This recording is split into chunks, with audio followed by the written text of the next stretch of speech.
తెల్లవారింది మొదలు ప్రతి ఒక్కరు స్నానం చేయడానికి సబ్బు కావాల్సిందే. సబ్బు లేకుండా స్నానం చేసే పరిస్థితి అయితే ఇప్పుడు లేదు. అయితే దేశవ్యాప్తంగా సబ్బుల ధరలకు ఒకేసారి రెక్కలొచ్చాయి. సబ్బుల ధరలను 6-8% వరకు పెంచుతున్నట్లు ఆయా కంపెనీలు పేర్కొన్నాయి.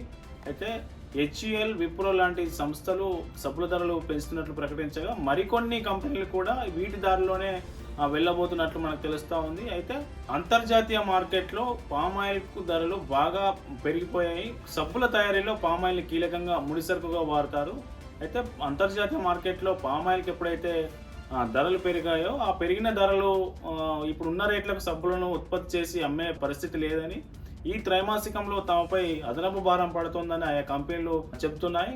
అందుకోసమే పామాయిల్ ధరలు పెరగడం వల్లే తమ సబ్బుల ఉత్పత్తికి ఖర్చు అదనపు భారం పడకుండా వాటి సబ్బు ధరను పెంచుతున్నట్లు హెచ్యుఎల్, విప్రో లాంటి సంస్థలు ప్రకటించాయి ఇప్పటికే.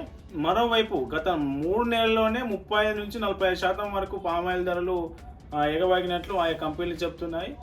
మరోవైపు ప్రస్తుతం క్వింటాలు పామాయిల్ ధర 1370గా ఉన్నది. ఇది ఒక ఎత్తు అయితే, మరోవైపు సామాన్యులకు షాక్ కలిగించే మరో నిర్ణయం ఏమిటంటే టీ పౌడరు. మనం తెల్లవారు లేస్తే ఛాయ్ తాగందే మనకు చాలా మందికి రోజు గడవదు. రోజులో 3-4 సార్లు ఛాయ్ తాగే పరిస్థితి ఉంటుంది. అయితే టీ పౌడర్ ధరలకు కూడా రెక్కలుస్తున్నట్లు పెంచుతున్నట్లు, టీ పౌడర్ ధరలు, చాయ్ పత్త ధరలు కూడా పెంచుతున్నట్లు ఆయా కంపెనీలు ప్రకటించాయి.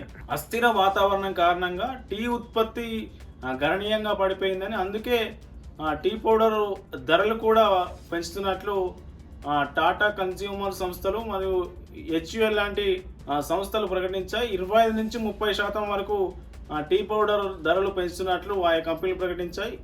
అటు సబ్బులు, ఇటు టీ పౌడరు, ఈ రెండు ఒకేసారి పెరగడం వల్ల సామాన్యులకు మరింత ఇబ్బందికరంగా మారిన పరిస్థితి మనం చూసుకోవచ్చు.